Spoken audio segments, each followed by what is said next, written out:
اللهم صل على سيدنا ومولانا محمد معدن الجود والکرم وآلہ وصحبہ وبارک وسلم۔ سارے حضرات درود شریف پڑھیے۔ الصلاۃ والسلام علیک یا رسول اللہ وعلی آلک واصحابک یا حبیب اللہ۔ الصلاۃ والسلام علیک یا نبی اللہ وعلی آلک واصحابک یا حبیب۔ حمد و صلاۃ کے بعد میری آپ حضرات سے گزارش ہوگی کہ آپ سب تشریف رکھیں، فوراً بیٹھ جائیں، اللہ آپ کو جزا دے۔ یہ کیمروں والے بھی بیٹھ جائیں جی، آپ بھی تشریف رکھیں، سیکیورٹی کے دوست، اللہ آپ کو جزائے خیر دے۔ بھائی جان آپ بھی بیٹھ جائیں، اللہ آپ کو برکت دے، تشریف رکھیں۔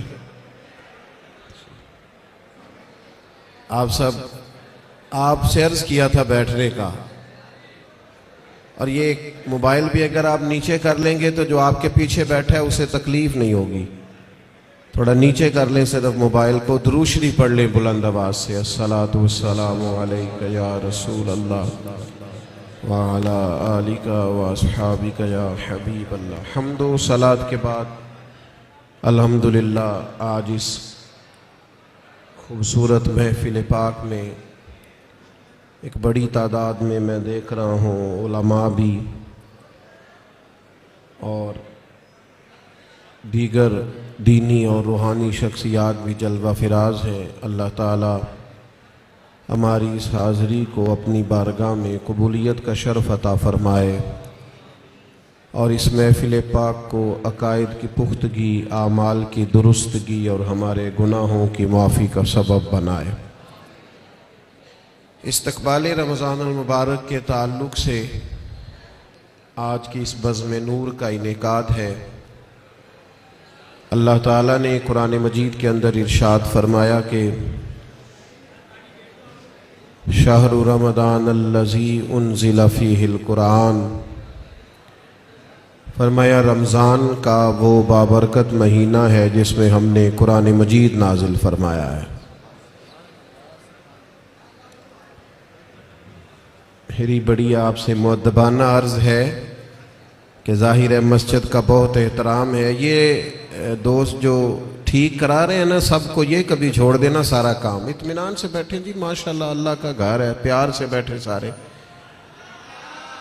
آپ سب اطمینان سے بس اپنی اپنی جگہ، کوئی کسی کو اگر درست کرنا بھی چھوڑ دیں تو آپ کا اللہ تعالیٰ آپ کو صلہ عطا فرمائے۔ اللہ کے گھر کا احترام زیادہ ہے، پیر مولوی تو آتے جاتے ہی رہتے ہیں، تو آپ اگر تھوڑا خاموشی اختیار کریں گے تو میں بات کر سکوں گا۔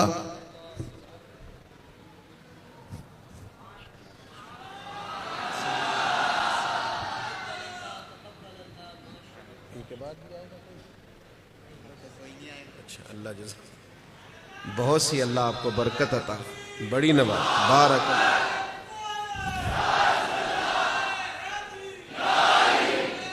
اللہ تعالی جزاک۔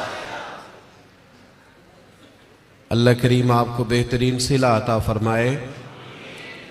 میرا خیال ہے اس ماحول کو دیکھ کر بہت سارے دوستوں کا یہ والا شکوہ تو مجھ سے اٹھ جانا چاہیے کہ میں بہت ساری جگہوں پہ کیوں حاضر نہیں ہو پاتا۔ اب دوستوں کو جب ہماری وجہ سے تکلیف ہوگی، جس طرح لوگ آزمائش میں بیٹھے ہیں، تو ظاہر ہے اس کا اثر ہوتا ہے طبیعت پہ۔ ہم بڑے چھوٹے لوگ ہیں، اللہ تعالی ہماری خطاؤں سے درگزر فرمائے۔ آپ اطمینان سے مسجد کے بہت زیادہ احترام کو، اللہ کے گھر کے بہت زیادہ ادب کو ملحوظ خاطر رکھیں، اور ویڈیو اتنی ضروری تھی تو مجھے بتاتے، میں صرف ویڈیو بھیجتا۔ میرا تو خیال تھا کہ مجھے آپ سے گفتگو کرنی ہے۔ اللہ تعالیٰ آپ کو بہت سی بہترین برکتوں سے مالا مال فرمائے۔ اللہ تعالیٰ کوئی ایسی بات مجھ سے ہو جائے جو درست نہیں ہے تو اللہ تعالیٰ میری اصلاح بھی کرے اور مجھے معاف بھی فرمائے۔ دو چار باتیں عرض کرنی ہے، آپ لوگ محبت سے، خاموشی سے اگر سماعت فرمائیں۔ مجھے اندازہ ہے کہ لوگ زیادہ ہیں تو ان کو دقت ہو رہی ہے بیٹھنے میں اور آزمائش میں ہے، لیکن بہرحال آپ جب جتنی محبت سے بیٹھیں گے اس کا زیادہ اجر ملے گا آپ کو۔ تو رمضان شریف کے تعلق سے چند ایک گزارشات آپ کی خدمت میں عرض کرنی ہے۔ اللہ کریم نے ارشاد فرمایا کہ رمضان وہ بابرکت والا مہینہ ہے جس میں ہم نے قرآن مجید نازل فرمایا ہے۔ میں یہاں آیا تو یہاں میرے لیے خیر کے جملے کہے گئے، اچھے لفظوں سے میرا استقبال کیا گیا، تو ظاہر ہے جو یہاں دوست بات کر رہے تھے وہ معتبر آدمی تھے، اچھے آدمی ہوں گے، تو آپ یقیناً یہ کہتے ہوں گے کہ ہمارے مولانا نے جس کے لیے اعلان جمعے میں کیا ہے اور کتنے سارے لوگ جس کو سننے کے لیے آئے ہیں شاید بڑا آدمی ہو۔ کوئی کسی کے لیے جب استقبالیہ کہتا ہے، اچھے جملے کہتا ہے، تو اس بندے کا اپنا قد کتنا بڑا ہوتا ہے، لوگ آنے والی شخصیت کو بھی اسی میں تولتے ہیں۔ اور جناب ہمارے استاد کہہ رہے تھے کہ فلاں آدمی کی بات سننی ہے، وہ ہمارے فلاں بزرگ نے فرمایا کہ فلاں کی بات سننی ہے، اس سے بہت اچھے، بہت گہرے، بہت مؤثر اثرات پیدا ہوتے ہیں۔ یعنی ایک نقیب محفل اٹھ کر اعلان کریں تو بھی بڑی بات ہے، لیکن اگر وہاں کوئی عالم بیٹھے ہوں، وہ مائک لے لے کے میں دعوت دیتا ہوں فلاں آدمی کو، اس کا اور گہرا اور عمدہ اور زیادہ اثر ہوگا۔ مثال دی ہے، بات سمجھ میں آ جائے۔ رمضان شریف وہ برکت والا مہینہ ہے جس کے آنے سے قبل خود رسول کریم علیہ السلام نے خطبہ ارشاد فرمایا ہے۔ بخاری میں، مسلم میں، مشکات میں حضرت سلمان فارسی رضی اللہ تعالیٰ عنہ کی روایت موجود ہے، فرماتے ہیں نبی کریم علیہ السلام نے شعبان کے آخری دن اور رمضان سے ایک دن قبل ہمیں باقاعدہ خطبہ دیا، باقاعدہ، اور کریم محبوب علیہ السلام نے ہمیں رمضان المبارک کے فضائل سنائے۔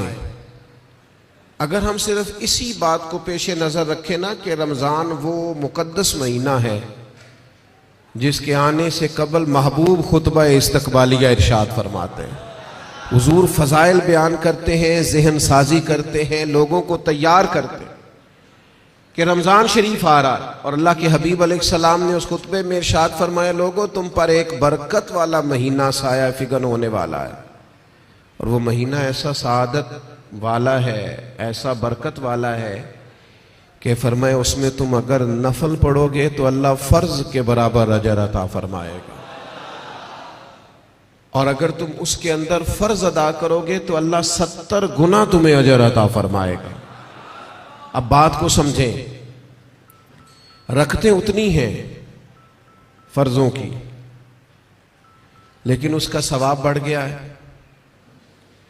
اوقات وہی ہیں نماز کے، لیکن ان کا ثواب بڑھ گیا ہے۔ اس کے لیے جو ضروریات ہیں، جو شرائط ہیں، جو فرائض ہیں، جو واجبات ہیں، جو سنن ہیں، وہ اتنی ہیں، لیکن اس کا اجر بڑھ گیا ہے۔ کیوں؟ اس لیے کہ رمضان المبارک میں اللہ تعالیٰ اپنے بندوں پر رحمت بہت فرماتا ہے، اللہ کی رضا ہے، اس کا فضل ہے، ذالک فضل اللہ یؤتیہ من یشاء، اور اللہ جسے چاہے اپنا فضل عطا کرے۔ محض اللہ کا فضل ہے کہ اس نے نوافل کا ثواب فرائض کے مطابق برابر کر دیا اور فرائض 70 گنا بڑھا دیے۔ اب سمجھنے کی بات ہے، سمجھنے کی، کہ کسی شخص کو کسی چیز پر زیادہ نفع مل رہا ہو تو وہ توجہ کرتا ہے، وہ پھر باقی کاموں پر وقت نہیں لگاتا، وہ کہتا ہے چونکہ مجھے اب اس کام میں زیادہ، آپ 3 4 5 بزنس کرتے ہو تو جو بزنس آپ کو زیادہ نفع دے رہا ہو، جو زیادہ منافع بخش ہو، آپ اس کو زیادہ وقت دیتے ہیں، اور جس میں ذرا کم آمدن ہو آپ کہتے ہیں یار یہ ثانوی حیثیت کا کام ہے۔ اس کو کیا کرتے ہیں لوگ دوسرے یا تیسرے درجے پہ رکھتے ہیں، نفع بخش کام نہیں چھوڑتے، خود جا کے اس کاروبار پہ بیٹھتے ہیں جس کا نفع زیادہ ہو۔ اللہ کے حبیب صلی اللہ تعالی علیہ وسلم نے اپنی زبانیں فیض ترجمان سے خود رمضان کے فضائل بیان کی اور بتایا کہ یہ تمہارے لیے نفع بخش اور سعادت افروز لمحات ہیں، اور عبادت پر ثواب بڑھ رہا ہے۔ کرنا کیا ہے کہ باقی کاموں کو ثانوی حیثیت دینی ہے اور رمضان کی برکات کو ذرا پہلے درجے پہ رکھنا۔ ہمارے ہاں یہ ہوتا ہے کہ سارے کام ہی رمضان میں ہوتے ہیں، کپڑے بھی رمضان میں خرید لیں، درزی کے پاس بھی رمضان میں جانا ہے، جوتے خریدنے بھی رمضانوں میں جانا ہے۔ صحابہ کرام علیہم رضوان اللہ کے حبیب علیہ السلام کی مزاج کو بخوبی جانتے تھے. حضور کا باقاعدہ خطبہ دینا رمضان کی فضیلت میں، اور باقاعدہ اللہ کے محبوب علیہ السلام کا صحابہ کی توجہ مبذول کرانا، تو وہ سمجھ گئے. اب احوال میں لکھا ہے صحابہ کے کہ وہ کیا کرتے، اپنے سارے کام شعبان میں ختم کر لیتے، لین دین کا حساب بھی شعبان میں کر لیتے، اور جب رمضان آتا تو پھر وہ سارا وقت عبادت کو دیتے. پھر وہ سارے اوقات مرتب کرتے کہ وہ اپنا وقت اللہ تعالیٰ کی یاد میں گزاریں گے، نوافل میں گزاریں گے، عبادات میں گزاریں گے، اعتکاف میں گزاریں گے. کرنے کا کام یہ ہے کہ ہم ذہنی طور پر تیار ہوں، ہمارا مزاج بنے. توجہ ہے آپ کی میری بات پر؟ آپ زیادہ غور فرمائیے کیا عرض کر رہا ہوں. فرمائیے